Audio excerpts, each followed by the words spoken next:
Good morning दोस्तों, स्वागत है आप सभी को हमारे फिर से यूट्यूब चैनल बायोलॉजी बम्स में।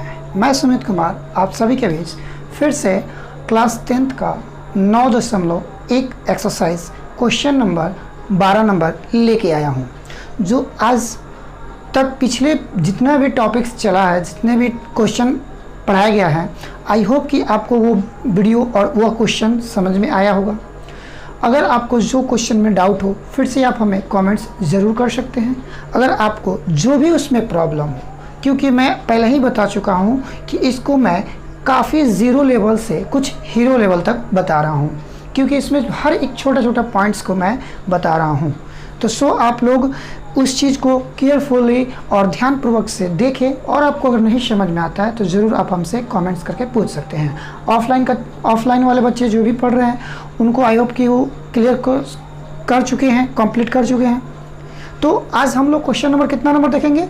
तो 12 नंबर देखेंगे, और साथ ही साथ आप लोग इस वीडियो को देखें और समझें।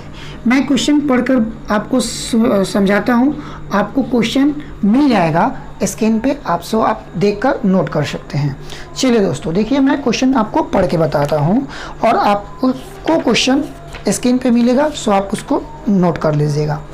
चलो देखिए, कहता है कि 7 सेंटीमीटर ऊंचे भवन के शिखर से एक केबल टावर के शिखर का उन्नयन कोण 60 डिग्री का है और इसके पाद का अवनमन कोण 45 डिग्री का है। तो टावर की ऊंचाई ज्ञात कीजिए। यानी कहने का अर्थात 7 मीटर का कोई भवन है, ठीक है, और भवन के शिखर यानी कि उसका शिखर हमने बताया था, पाद और शिखर हमने बताया था, राणा प्रताप सिंह और ओसियर प्रताप सिंह, हम ये 2 एग्जाम्पल लेकर बताए थे।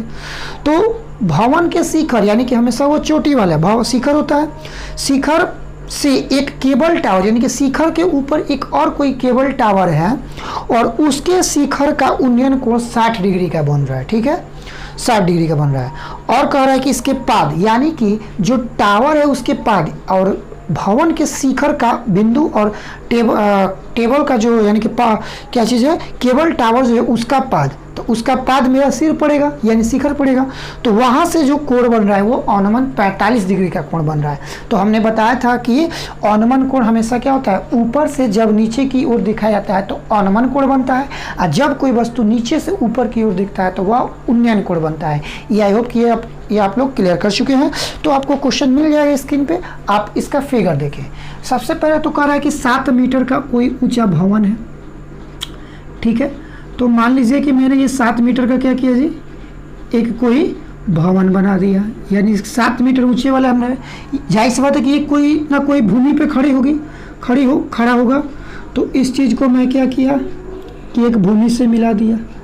अब कह रहा है कि 7 मीटर शिखर पर एक लगी मीनार संचार, यानी कि इसके ऊपर जो है वह मीनार संचार जो लगा हुआ है टावर, केबल टावर टीवी का, उसका पाद और इसका शिखर, तो इसका शिखर ये होगा और इसका पाद ये होगा।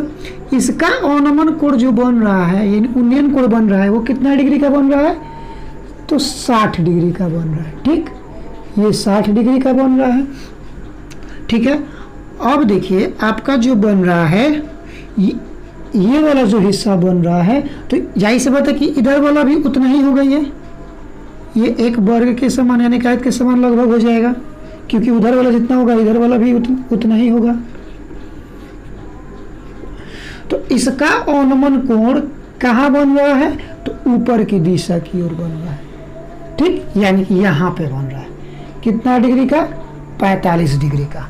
यानी कि इसका कह रहा है कि भवन के शिखर और टीवी के यानी केबल टावर का पाद का जो उन्नयन कोण बन रहा है वो 60 डिग्री का बन रहा है, और उसके पाद से जो बन रहा है वो अवनमन कोण कितना डिग्री का बन रहा है, 45 डिग्री का बन रहा है।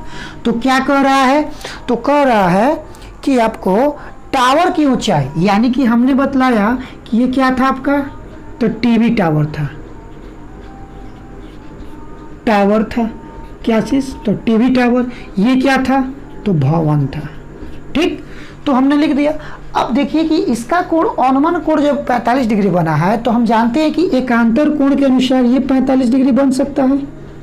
यहाँ तक तो किसी को क्लियर नहीं, मतलब दिक्कत नहीं होगा। आई होप कि ये जो चीज़ बताया गया हो आप समझ गए होंगे।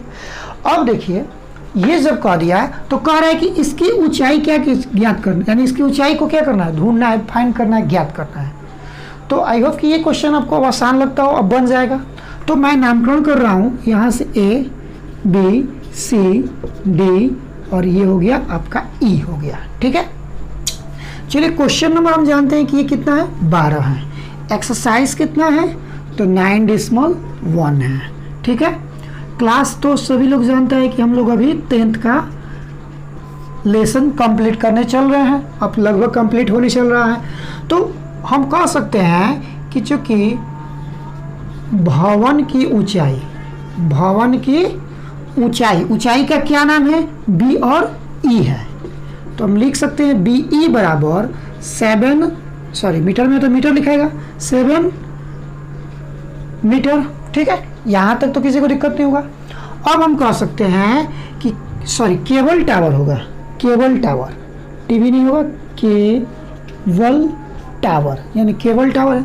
तो हम लिख सकते हैं कि केबल टावर की ऊंचाई AE बराबर H मीटर, क्योंकि हमने H माना है तो उसको H मीटर लिख दिया मैंने। अब जो मेरा कोण बना हुआ है, तो अब देखिए हम पता है कि हमको ये इस भुजा का वैल्यू जब दिया है, तो जब हम ये निकालेंगे तो ये इसके बराबर हो जाएगा कि नहीं हो जाएगा, क्योंकि जब जाहिर सी बात है कि जब जानते हैं कि आयत के आमने सामने की भुजा वर्ग बराबर होती है, उसी प्रकार वर्ग में सभी भुजाएं क्या होती है, बराबर होती है। तो जब ये अगर 7 होगा, सपोज अगर ये भी 7 होता है तो ये भी 7 होगा, तब ये भी 7 होगा, यानी वर्ग होगा। अगर ये कुछ अलग आ रहा है तो जाहिर सी बात है कि ये भुजा तब इसकी भुजा के बराबर होगी, क्यों, क्योंकि ये एक प्रकार का आयत हो जाएगा। चलिए देखिए दोस्तों, तो हम समकोण त्रिभुज कौन सा लेंगे, तो लेंगे समकोण त्रिभुज, कह सकते हैं CBE, क्योंकि छोटा वाला पहले लेते हैं। CBE में कितना लेंगे, तो tan 45 डिग्री। ये 45 यहाँ पे कैसे आया, तो मैंने बताया कि ये अनुमान कोण बना था और इसके एकांतर से उन्नयन कोण कहाँ गया, नीचे आ गया, ठीक है।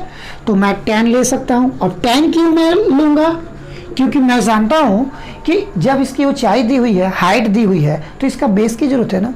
तो जाहिर सी बात है कि हम जानते हैं कि कौन से फॉर्मूला में आती है, तो tan में आती है। तो हम tan का फॉर्मूला लगाएंगे, तो P/B होता है। तो P का नाम हम देख रहे हैं कि BE है, तो BE रखेंगे, बटा B का नाम है BC, तो BC रखेंगे। tan 45 का वैल्यू सभी लोग को पता है कि 1 होता है, तो हम 1 रखेंगे बराबर BE का वैल्यू देखिए मैंने 7 रखा है, बटा BC का वैल्यू कुछ नहीं है तो BC रख सकते हैं बटा 1। अब क्रॉस मल्टीप्लाई जब करेंगे मैं हम लोग, तो BC बराबर 7 मीटर हो जाएगा, समीकरण 1 मान सकते हैं। देखिए तो ये भी 7 सेंटीमीटर आ गया, यानी कि ये भी साथ ही होगा, क्योंकि ये जाहिर सी बात है कि एक वर्ग के आकार का बन रहा है। चलिए अब हम लोग देखते हैं पुनः किसमें, तो त्रिभुज आपका ये ऊपर वाला लेंगे। त्रिभुज कौन सा लेंगे, तो ऊपर वाला लेंगे, समकोण त्रिभुज AE और D में tan कितना डिग्री, tan कितना डिग्री, 60 डिग्री, बराबर P/B होता है। P का नाम आपका हो जाएगा AE और बटा B का नाम हो जाएगा DE, हो जाएगा। तो tan 60 डिग्री का वैल्यू जाहिर सी बात है कि अब तो याद हो चुका होगा, क्योंकि मैं बार बार tan 30 और tan 60 यही दो लग रहा है। तो tan 30 डिग्री का वैल्यू कितना हो जाएगा, √3। और AE का वैल्यू देखिए, तो AE का वैल्यू मैंने कितना लिखा है, तो H मीटर, तो H लिख सकते हैं बटा, ठीक है। DE जो है BC के बराबर है, तो हम DE यहाँ पे लिख दे रहे हैं, और यहाँ पे चूंकि हम दर्शा दे रहे हैं DE बराबर क्या चीज़, CB। अब क्यों होगा, क्योंकि आप जानते हैं कि ABCD क्या है, एक आ रहा है BCDE जो है वह क्या है, एक वर्ग है, ठीक है। तो वर्ग की सभी भुजाएं क्या होती है, आपस में बराबर होती है, तो ये दोनों के भुजा के बराबर होगा।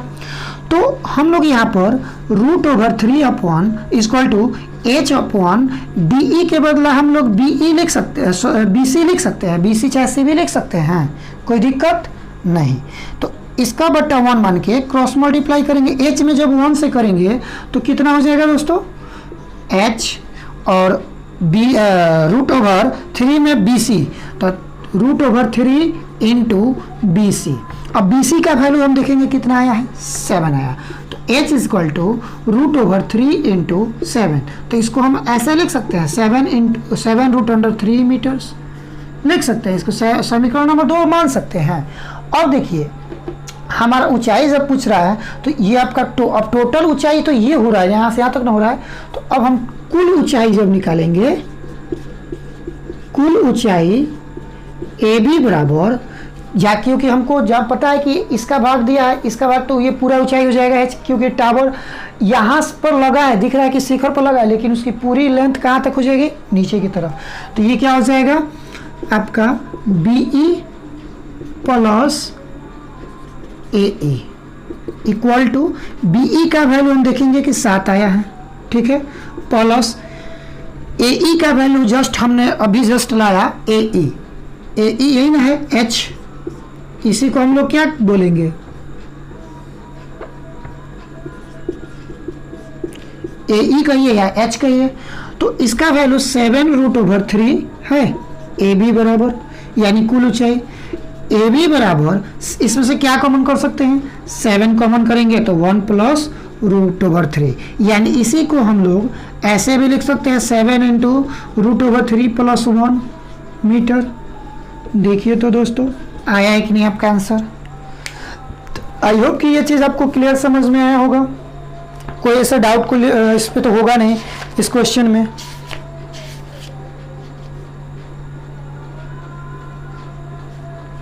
चलिए, यानी कि हम लोगों का ये जो क्वेश्चन था 12 नंबर क्वेश्चन था, और सबसे समझिए कि ये इंपॉर्टेंट क्वेश्चन है, ये VVI क्वेश्चन है। ये क्वेश्चन पूछा गया है आपके 2015 में पूछा गया है, 2018 में पूछा गया है। तो आई होप कि आप इस चीज़ को अगर क्लियर समझ लेते हैं तो आपको अगर यह क्वेश्चन आएगा तो आप ज़रूर इस क्वेश्चन को सॉल्व करके आप 5 नंबर को ग्रहण कर सकते हैं, 5 नंबर आप प्राप्त कर सकते हैं।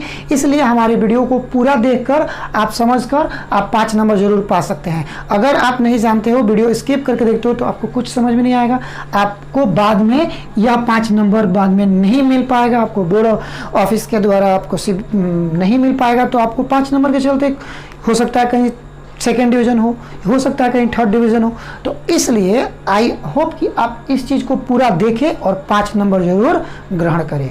चलिए दोस्तों, अगर ये वीडियो अगर अच्छा लगा हो तो ज़रूर लाइक, और साथ ही साथ अपने क्लासमेट के जो भी दोस्त, भाई बहन, जो भी है बंधु, उनको शेयर कीजिए कि आपका जो भी अगर क्लियर नहीं हुआ होगा 9.1 का, तो आप इस चैनल से आप step by step, question by question सभी को 0 लेवल से देख सकते हैं। और देखकर आप जरूर, आशा है कि हमें कि आप इस 5 नंबर को जरूर प्राप्त कर सकते हैं। ठीक है दोस्तों, चलिए नेक्स्ट वीडियो के लिए नेक्स्ट मिलते हैं। Thank you.